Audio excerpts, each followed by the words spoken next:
All right. Well, good afternoon, everyone. I'm Courtney Durandi from TDT CPAs and Advisors. We are proud to sponsor the Small Business Summit again this year. And today I am excited to introduce you to Michele Mott. We are in for a treat today because we are about to be inspired by Michele, who grew up in a beautiful small town in Northeast Iowa. At the age of 29, started her own training and consulting business in Des Moines called Inspiring Solutions. She played the drums in the marching and concert band, still loves playing percussion, and don't be surprised if you see her dancing and playing the tambourine with live music. She earned the Certified Speaking Professional from the National Speakers Association, which is a designation earned by fewer than 10% of professional speakers worldwide.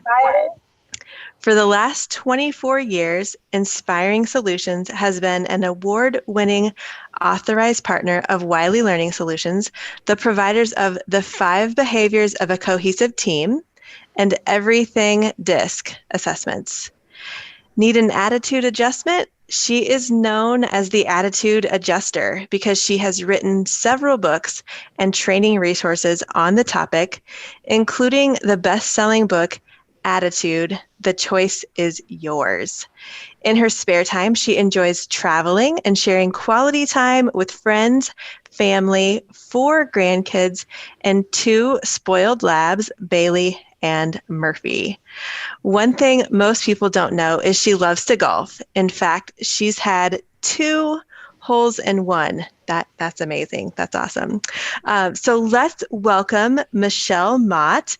And also please know that she is open to your questions as you go throughout the presentation. So you can type something in the chat anytime throughout her session, and Meg will help moderate getting those questions answered. So you don't have to wait until the end. If something comes up, you can certainly ask it. So welcome, Michele.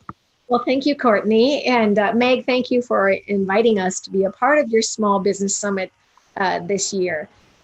You know, it's hard to believe that, 7 months ago, our world was disrupted. And as I was reading the agenda for today and tomorrow, so much has that theme of disruption. And it felt like a sucker punch. I still remember the day that we knew that we weren't going to be able to travel out to Nebraska to work with a client. And I'm sure many of you had a significant emotional feeling on a day when the reality of it finally hits you. Inspiring Solutions, as Courtney said, provides a variety of different training programs. And we had been doing Zoom technology using webinar platforms since 2012. So delivering it wasn't anything new to us. Because it was something that we did as a regular way to market our programs and products on a monthly basis at no cost to our clients as well as prospective clients.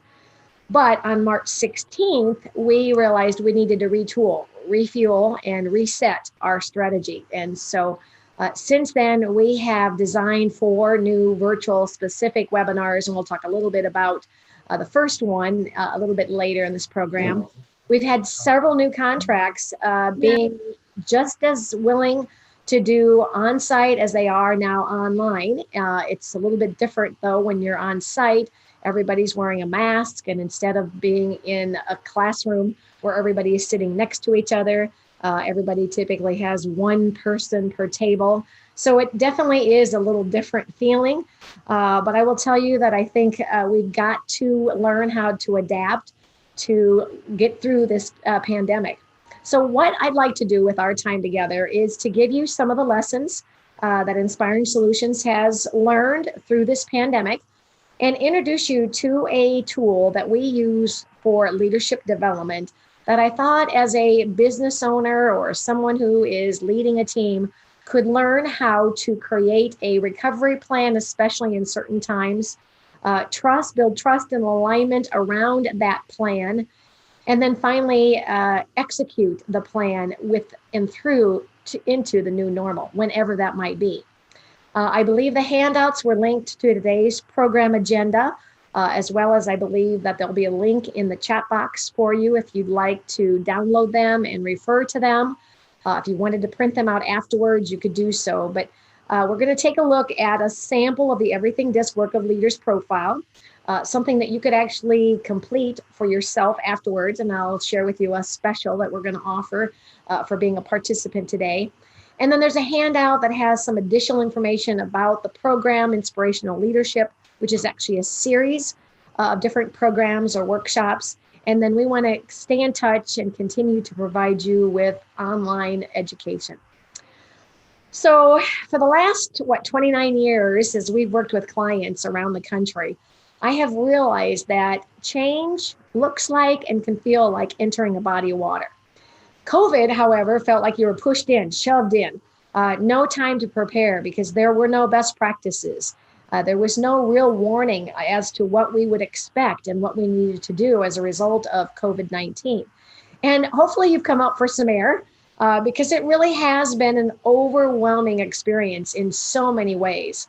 I liked this quote. I get daily quotes from a client friend of mine, and this was one that I got during the pandemic, and I've used it over and over again because it really shows that there might be some comfort to know that we're all in the same storm. We're all going through the same stressors.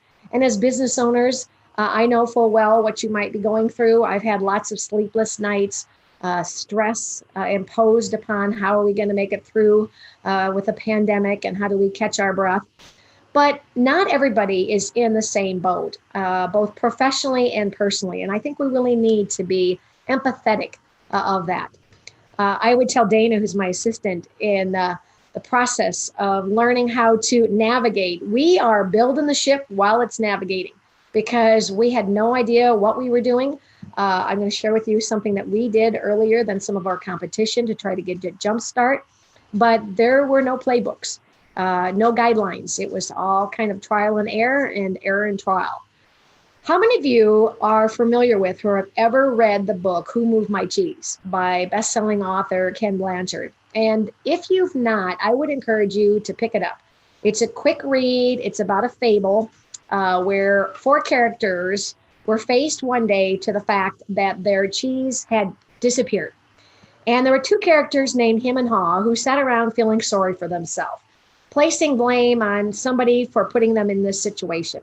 The other 2, Sniff and Scurry, put their tennis shoes on and quickly jotted out of the maze and tried to find new cheese, and eventually did. And I think that fable is very representative of what's happened during this COVID, not only with people, individuals, teams, and even organizations.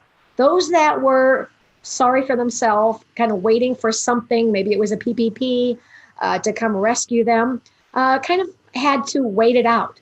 Whereas others, and hopefully you were one of these, put your tennis shoes on and your creativity cap and started making some things different than you've ever had before. I call it a creative disruption.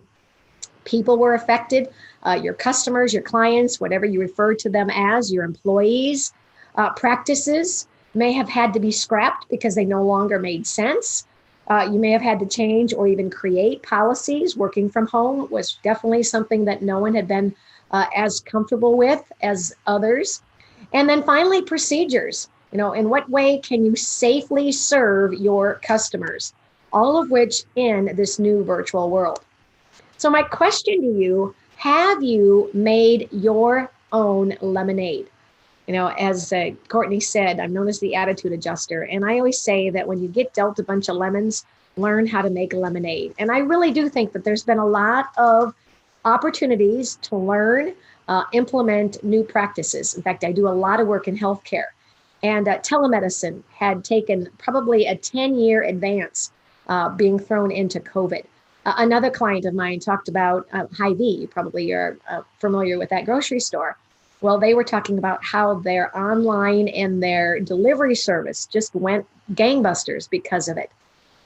We have one of our 4 new programs is called Powwow. And Powwow is the way that we facilitate a team or an organization of any size through not necessarily training, but a facilitated process to navigate through and out of the storm, learning to recognize what are the 19 ways that you have made changes or maybe even made good best practices or created new best practices that might sustain into the new normal. Those things that can help you become and stay stronger and smarter than perhaps your competition. One of the handouts that we talk about, and if you'd like, jot down in the chat box that you're interested in, and with your email, and Dana can send it to you. But I created out of David Newman's book, Do It Marketing, who wrote 77 instant action ideas to boost sales, maximize profits, and crush your competition. I chose 19 great questions to get your business unstuck. The first two, for instance, what should we be doing more of? One of the things that Dana and I realized is we needed to now do more online training. It was going to be a new way, at least temporarily, and now perhaps it might even sustain further down the road. What should you be doing less of? It took a while, but I'm so delighted to see that conferences have accepted the virtual approach to delivering. So we are now re-engaged with conferences like today and other industry associates. And then the last part of this powwow is we give your team, your team creates an action plan, ways in which you and your team can refocus, reignite, refine, and revise your business strategies. Because at Inspiring Solutions, we, at an annual basis, do strategic planning, but I will tell you that we pretty much had to throw it out with COVID because the strategies, the goals didn't make sense. So it is a new way of hitting reset and helping you to refine. So what I'd like to do now is move into the sample of a learning development assessment. And I would love if any of you are familiar with DISC, in the chat box, if you would write down, if you recall, if you're a DISC or a combination thereof, and that'll give me an idea if we have some folks that are familiar with the tool. Well, everything DISC is an advanced application using DISC for a very specific use. This particular assessment that I'm going to share with you is something that you can use as a business owner, as a leader of a team, because it specifically looks at the skills in order to be effective as a leader. Now, if you have the profile printed off, you can look and take notes as we go through this. If not, which I'm assuming that everybody may not have in front of them, I'm going to just highlight some of the pages throughout the profile. And Meg, feel free at any time if anybody asks a question to stop me, because I'm not able to watch my content and the chat box at the same time. So on page 2 is the cornerstone principles of DISC. And it talks about how there's no one or one best or wrong profile. It's really a way in which you can learn about, in this case, your ability to operate as a leader using 3 strategies: vision, alignment, and execution. And instead of the traditional bar graph, which some of you might have been familiar with, it actually gives you an interactive map. And so you're going to be placed on a map that has the 4 quadrants, D, I, S, and C, to help you know where you are and where you would like to go as a leader. So whether you are a new leader, whether you're an emerging leader, all of you are probably in this session today because you have leadership capabilities. And it's a skill that you can further and continually refine. So this is a basic example of what I refer to as that map. So on the map, you'll see that there are 4 different styles. D is dominance, I is influence, S is steadiness, and C is conscientiousness, with the leadership priorities around the circle. And on page 3 in the profile, having completed a number of online questions, you would be given very customized results, and it would talk about your dot. And this dot will be reflected somewhere on this map, if you would. And there is a correlation to why your dot might be closer to the middle or closer to the edge. The further your dot is out towards the edge, the more energy you will demonstrate or behave in that priority. Closer to the center means that you have a better ability of flexing or adapting. And again, I will say, having used this tool now for over 30 years, my style in general, which is a ID, depending on if I'm in front of the group or if I'm in my office, hasn't changed drastically, but it can, depending on the job, depending on the needs of your job or in your business. Page 4 gives more narration. And when we facilitate or coach a leader using this tool, we'll have them go through and really personalize it by checking things that they like, X something that they don't believe describes them accurately, and then put a question mark next to something that's unsure. And whenever they do that, I always have them go back to somebody that knows them. Maybe it's a team member, maybe it's a peer, maybe it's their boss, and ask them for their perspective, because sometimes we don't see ourselves the way others do. On page 5, you'll see that it talks about an area that represents shading, given how many of the priorities are important to you. So in this case, with the dot towards the edge, this means that this person, Denard Harris, who's just a sample fictitious character, puts a lot of energy into D behavior. And as it relates to a leader, that means that he does a lot of commanding. Now, again, one of the things we always want people to know is we need all types of leaders. We need all types of team members. And any one of you can learn other behaviors. But in this particular example, demanding is his primary priority, followed by pioneering and resolute. He's trending or demonstrating the ability to be deliberate. So perhaps maybe I'm thinking about it might be budget time, and he has to pay a lot of attention to details. So although he needs to get the results, he also needs to be very careful and deliberate in making sure that it's accurate. On page 6, for those of you who are not familiar with DISC, this is a quick reference guide that you can learn about the differences between D, I, S, and C. And one way that you can do that is to ask yourself a couple questions. First of all, the extreme north and south. So do you see yourself, and I want to have you think about you at work, because behavior is situational.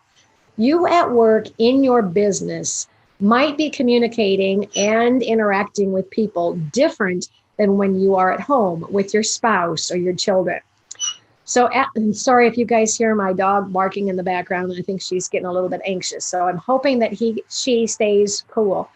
But anyway, are you active, fast-paced, assertive, dynamic, bold? And if so, put your finger at that point. Or are you more on the southbound, thoughtful, moderate, paced, calm, methodical, or careful? Now, the next question to ask yourself, keeping your finger either at the north or the south, is to go either to the left. Do you see yourself as being questioning, logic-focused, objective, skeptical, and challenging? And if so, move your finger, your pen over to the left, which means you're either a D or C. Or do you see yourself being more accepting, people-focused, empathizing, receptive, and agreeable? And in that case, depending on if you are on the north or the southbound, you would either be what we call high I or high S. So if you would, go ahead and type in the chat box what letter you feel you are while I let my dog out, who I think is needing a little bit of attention. I'll be back in 1 minute. All right, you learn how to be adaptable. So I am curious, I'm going to catch up on the chats. What are you guys thinking you are? What kind of group do I have? I got an SC, Jan is a DI like me, Courtney is an I, got an S and a C. Awesome, thank you. And again, feel free to type at any time in the chat box. All right, so most likely you're all going to be learning different because of your styles. But what I want to do is not overwhelm you, but I want to help you as a leader understand the 3 steps. And for each step, there are 3 drivers, in other words, behaviors that you need to consider, and then where you might fit on the behavioral continuum. So let's first of all start off with step 1 in creating a vision. I have a little fun exercise for you. Who can type in what organization had the vision? It's a well-known organization. who wanted to have a computer on every desk and in every home. And can they unmute themselves, or do they need to type in the chat box to make this interactive? You should be able to unmute if you'd like, and you can also use the chat. All right. So feel free, if you're brave, to unmute, and you can just basically just press and hold your space bar. Do we have any answers yet? We do. We've got some great guesses. We've got Microsoft, Apple. I threw IBM in there, Commodore, Cisco. Nice, nice. Well, the correct answer is... Drum roll. Drum roll, please. It is Microsoft. Okay, here's another one. What organization wanted to organize the world's information and make it universally accessible and useful? Dan, you nailed it. He is correct. It was our virtual encyclopedia, Google. And let's try one more. Build a place where people could come to find and discover anything they might want to buy online. And who hasn't shopped here before? Amazon. Amanda, you got it. All right. The other one I wanted to throw in because I'm sensitive to this organization. What organization wants to bring out girls out of their cloistered home environments to serve in their communities and experience the open air? Oh, Catherine, you got it. And I'm curious to know how many of you were Girl Scouts. Having been at a couple of functions with Marianne Kennedy, who I believe is in this breakout, many small business owners were at one time Girl Scouts. And for any of you who have young girls, I just got an information from Girl Scouts, and I wanted you guys to all be aware of this. In a recent national study, girls reported the highest rates of loneliness on record. In 2019, months before COVID-19 hit, more than 1 in 3 girls in the United States said they felt extremely anxious. Even worse, suicide rates in girls ages 10 to 14 have increased nearly 13% since 2007. So mothers, fathers, for those of you who have girls, make sure that you give them lots of attention and reassurance, especially now. All right, well, let's take a look at how are we defining vision. So it's when you imagine a future condition, broader in scope than a goal. It's used to create unquestionable value, serve in an unparalleled way, and reinvent how you do business. All right, I got too many things open up here. All right, then on page 8, it talks about why is having a vision so important. And I thought as small business owners, you really need to be aware of and have a vision statement. And the reason being is it expands assumptions about what can be done. It provides purpose for your organization, team, and individuals. It drives the development of specific vision-supported goals, and it unifies people. So our vision at Inspiring Solutions hasn't changed drastically through the years, but I will say it's kind of been refined. I will say that it's still our desire to be nationally recognized as an invaluable resource for talent development, with now the application of being much easier to do so with online talent development through Zoom. So who would have thought? So in order to craft a vision, you have to have 3 key drivers.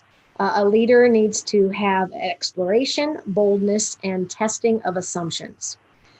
And I want to give you the 2 extremes. On pages 9, there are 2 sets of continuum, and we're going to take a look at what those are.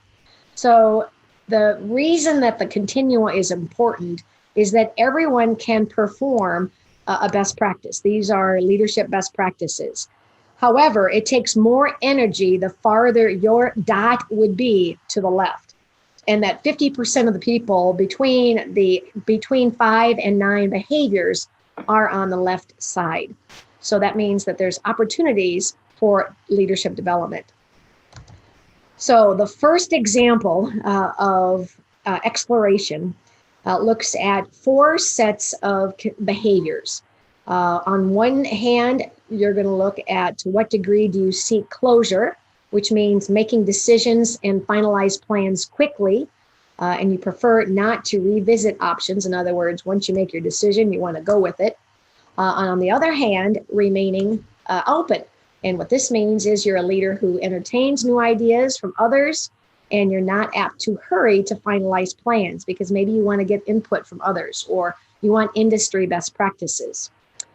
The other continuum for exploration looks at the difference between prioritizing details, which means you attend to individual elements to ensure they are workable, especially as it relates to things like budgets or very detail-oriented specifics.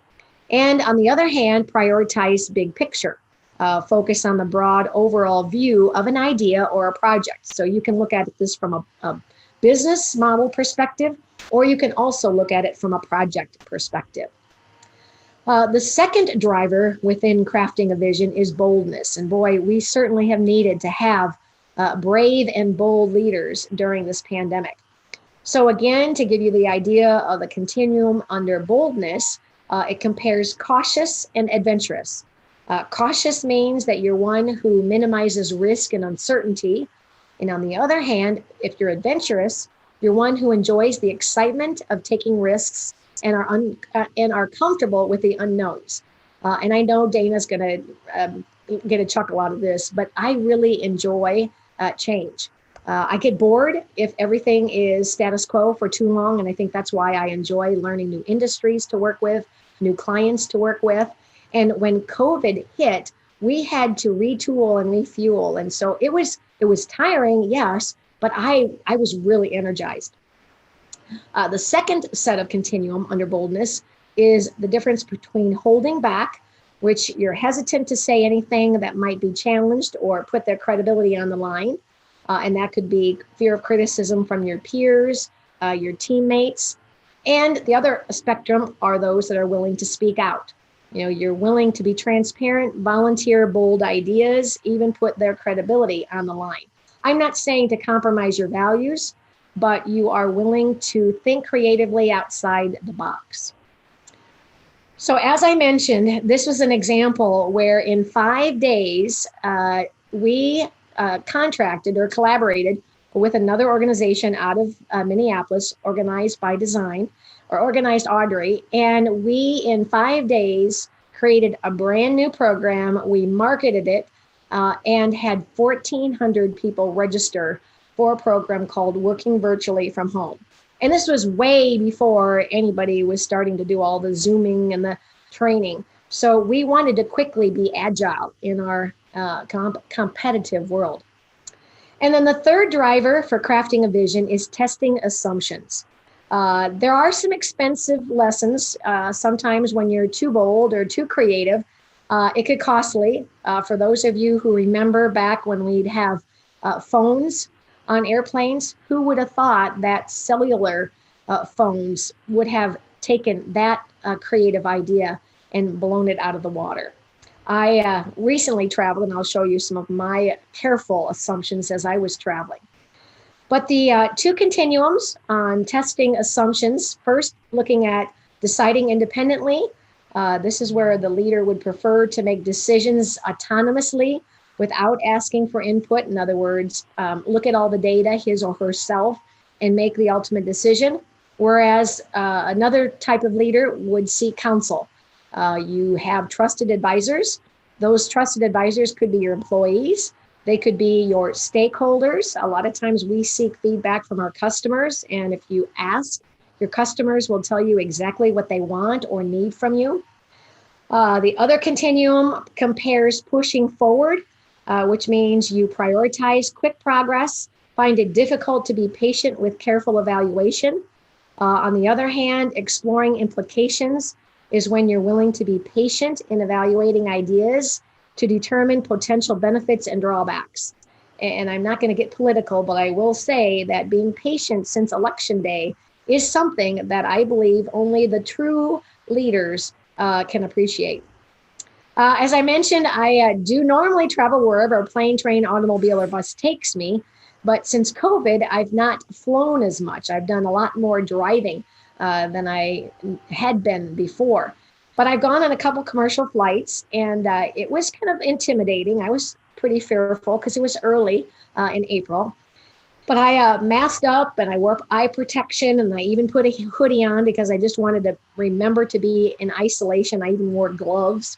And then everybody, when we walked on the plane, were delivered from the airline a first class dining experience, which was a bag of water and graham crackers, because the flight attendants are no longer taking customized orders. And a friend of mine who works for Southwest Airlines said it's completely changed the way in which they are traveling and ultimately their customers' experience. So to review crafting a vision, a well-crafted vision involves exploration, boldness, testing assumptions. So let me just pause and ask, are there any questions on crafting a vision? And feel free to type in at any time if you'd like. All right, let's move on to step 2, which is building alignment. Building alignment means that you're getting buy-in to the vision that you've created from those involved, from both a task perspective and an emotional perspective. What does that mean? That means that for every step that you take, it must align or at least support your vision in order for it to become a reality. It's working smarter, not harder. It requires continuous communication, both upward to leadership. You know, the great reality show Undercover Boss, I think, is a great practice or indication of upward communication, because the CEO of the organization sometimes gets too far removed. And that show illustrates how important it is to get in touch with your employees.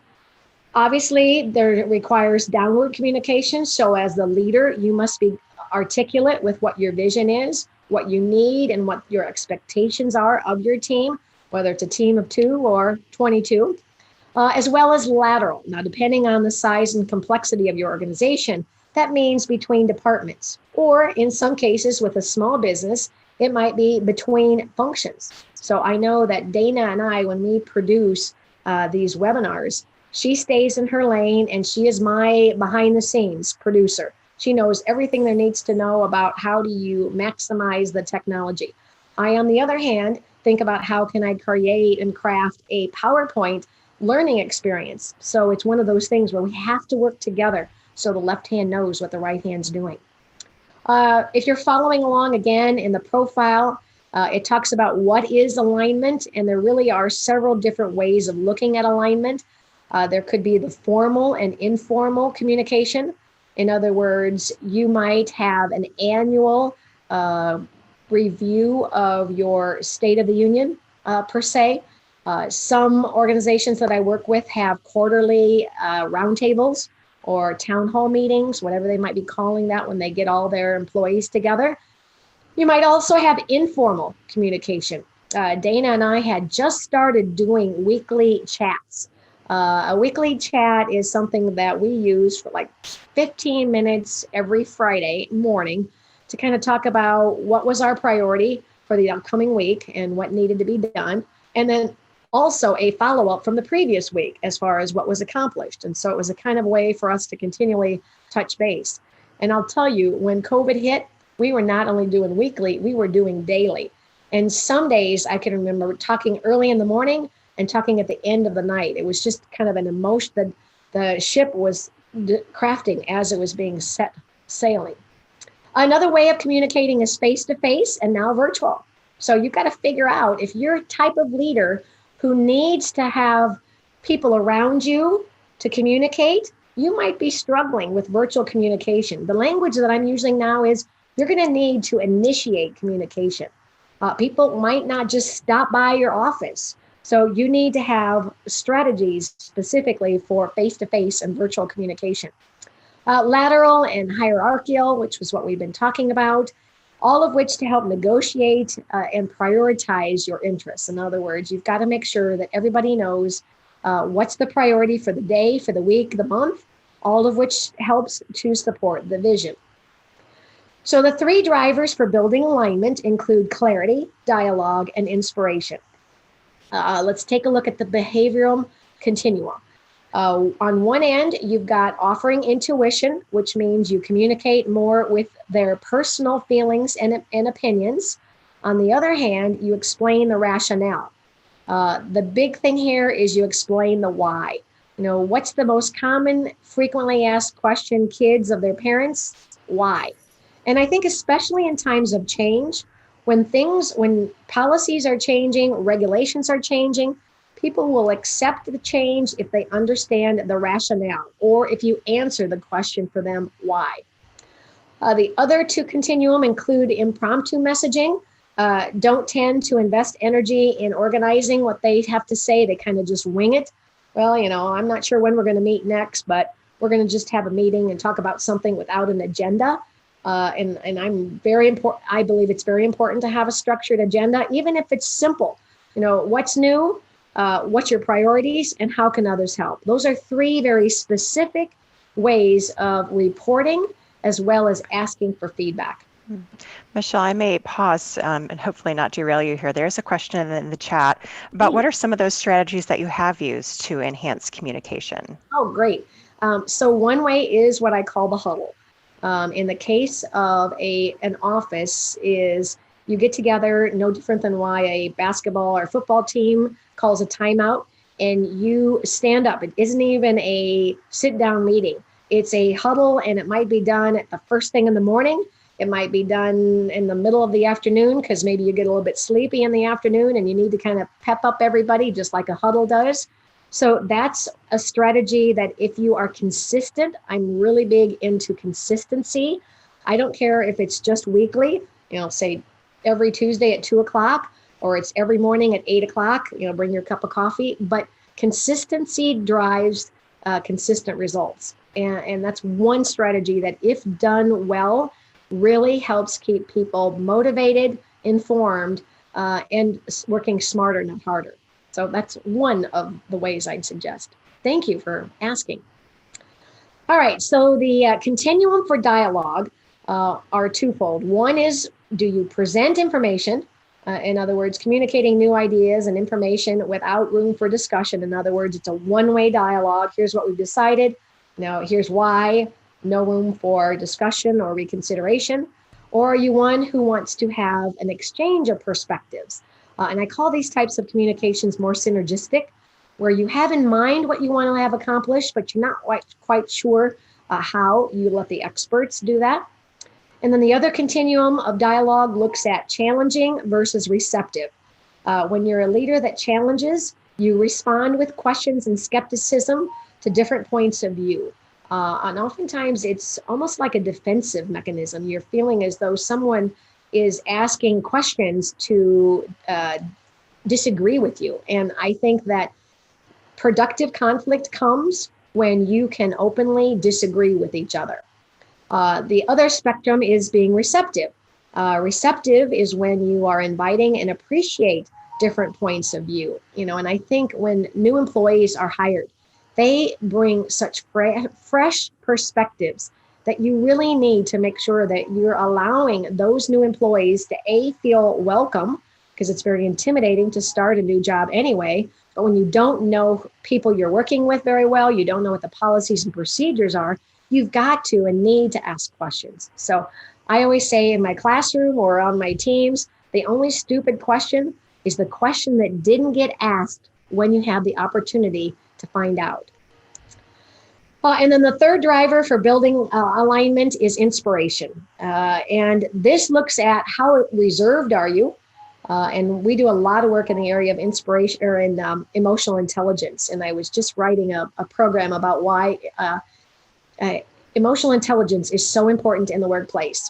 Almost over half of your performance comes from your emotional intelligence.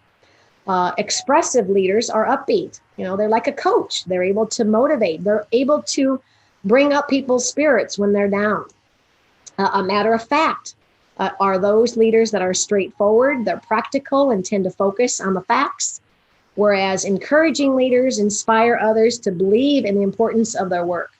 I've heard people say, well, I'm just a dishwasher, or I'm just anything that might feel as though it's a low level position. And I always stop them, because no one is just anything. Every position, every purpose of an organization should have merit and have value. We do annual performance reviews. And just yesterday, I gave Dana her 18-month review. We normally do it every 6 months, but with COVID, we thought it wasn't fair to really use the goals for 1 year, since COVID derailed us. And so we do an annual performance review. It's competency-based. It's tied to compensation, and then goals are set for the upcoming year. So to review, step 2, building alignment. You've got to have a dynamic, ongoing communication process that clarifies, uses open dialogue, and inspires others. And then the last step is championing execution. And whether you are a leader of many, or whether you're a supervisor who's in the middle of the organization, where you have to honor what leadership wants and also represent what's best for your team, you need to use strategies to make sure that people are in the right place, doing the right thing to make the vision a reality. So the 3 drivers for championing execution include momentum. The 2 Continuum are low key, tend to be more laid back leaders, and uncomfortable encouraging others to increase the pace. And driven. Driven leaders urge others to move quickly. They can prompt this sense of urgency or intention to make a decision. Another comparison is the reactive leader, who tends to wait until something happens and then take actions, whereas the initiating leader is more intentional because they anticipate opportunities or potential problems and call attention to them. The second driver is structure. I'm big into structure because I think it helps to minimize potential errors. And I think it helps consistency. And the third reason, it prevents you from having to always make new decisions. So you can either improvise, or you can plan, which is pretty self-explanatory, or you can follow first impressions or analyze in depth. And I'm not saying analyze to a fault, but know enough to make a good decision, and be willing to say if the decision was wrong, that might need to be changed or corrected. Nothing is forever, as we're learning in 2020.